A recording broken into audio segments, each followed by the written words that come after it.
Hi అండి, welcome to అమ్మమ్మ వంటింటి రుచులండి. ఈరోజు నేను చేయబోయే రెసిపీ ఏంటంటే అండి, కిస్పీ దోశ అండి. అది పిల్లలకి చాలా ఇష్టపడతారండి, పెద్దవాళ్ళని కూడా చాలా ఇష్టంగా తినొచ్చండి. బ్రేక్ఫాస్ట్ చేసుకోవచ్చు, ఈవినింగ్ టిఫిన్ కన్నా చేసుకోవచ్చు, అన్ని రకాలుగా చేసుకోవచ్చు అండి. ఎలా చేయాలి ఏంటన్నది నేను చేసి చూపిస్తానండి. ఫాలో అవ్వండి, వంటింట్లోకి వెళ్ళిపో. ఇదిగోండి 3 గ్లాసులు బియ్యం తీసుకుంటున్నానండి.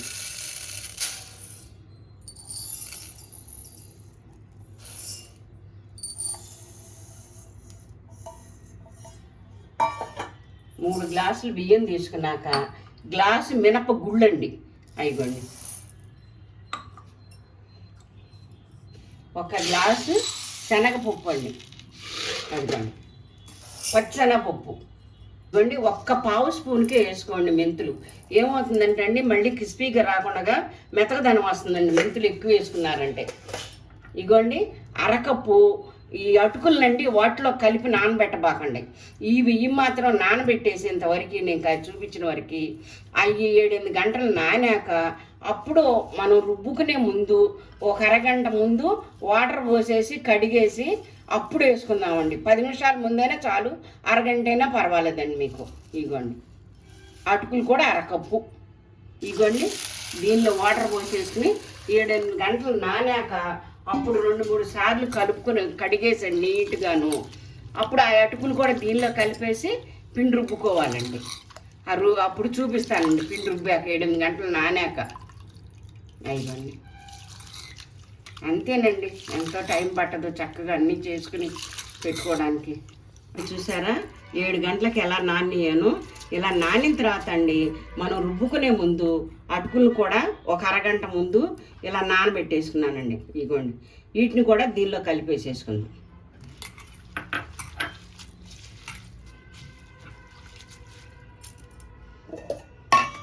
ఇలా కలుపుకునండి మిక్సీ జార్లో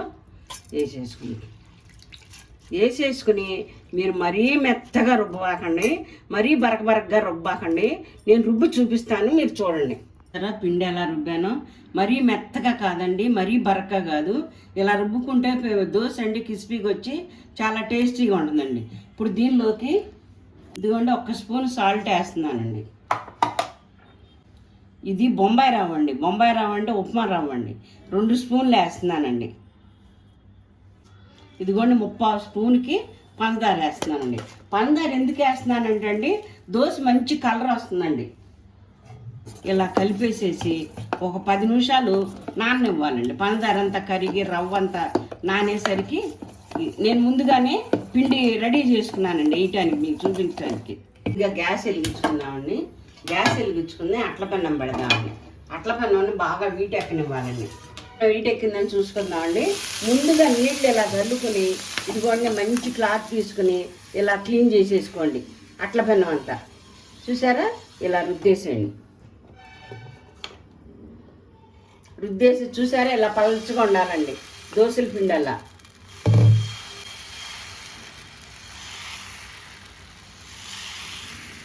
పలచగా చేసుకోవాలండి దోశల పిండి. 1 అర స్పూన్కి నూనె వేస్తున్నాను. మొత్తం ఇలా జల్లేసుకోండి. చూసారండి ఆయిల్ వేసాం కదండి. దోశ అంతా కలవాలంటే ఇలా ఆయిల్ని బ్రష్తో ఇలా రుద్దేసుకోండి. అప్పుడు మొత్తం దోశ అంతా అంటుకుని ఆయిల్ ఎర్రగా కాలుతుందండి. చూసారండి ఎంత కలర్ వచ్చిందో దోశ. ఇలా ఫోల్డ్ చేసేసుకోండి. చూసారా అది దోశ వేసుకుందామండి.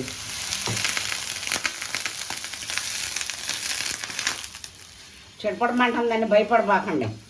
ఏమవుతుంది, ఇట్లా క్లాత్తో రుద్దేసుకుంటే అయిపోతుందండి.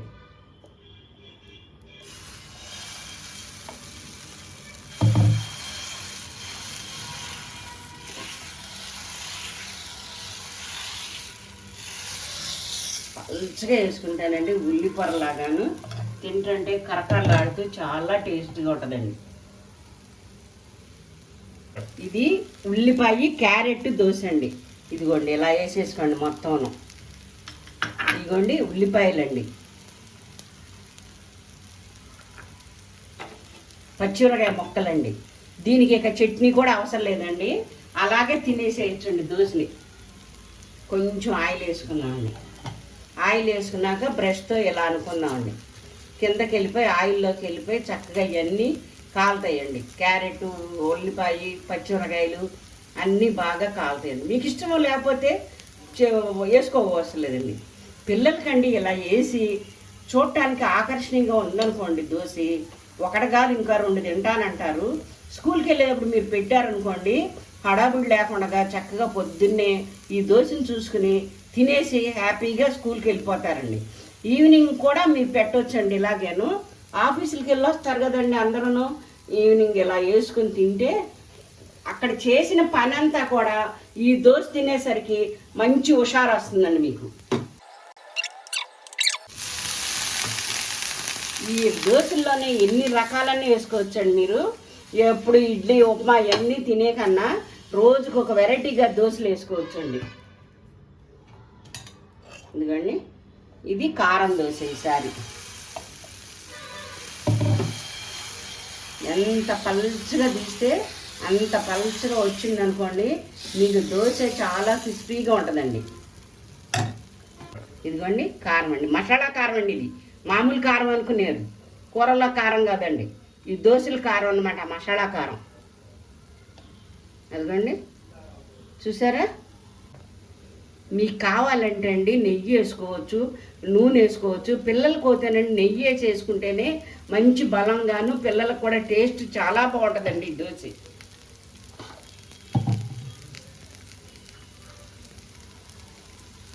అదిగోండి చూసారా, ఇలా అన్నాం అనుకోండి కారం కానీ ఆయిల్ కానీ మొత్తం కలుస్తుందండి అట్టు నిండా.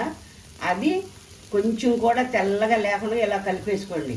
మనం తినేటప్పుడు కారం కారంగా మసాలాగా ఎంత టేస్ట్గా ఉంటుందోనండి. చూడండి, చూడటానికే ఎంత బాగుందో,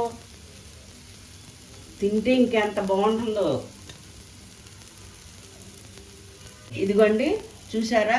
మీరు అండి గ్యాస్ని మాత్రం మీడియంలో పెట్టుకునే దోశ వేసుకోండి. అయిపోయిందండి, గ్యాస్ కట్టేసుకుందామండి. చూసారా ఎంత క్రిస్పీగా ఉందో, కరకరలాడుతూ. చూసారా, ఎరగదీస్తుంటేనే ఎంత బాగుందో, పెళపెళలాడుతూ. టేస్ట్ చేసి చెప్తానండి. అబ్బా ఎంత బాగుందో టేస్ట్.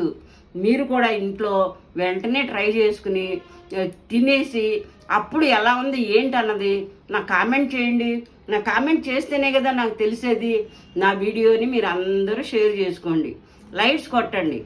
నా ఛానల్ చూడని వారు, కొత్తగా చూసేవారు ఉంటే సబ్స్క్రైబ్లు మాత్రం మర్చిపోబాకండి.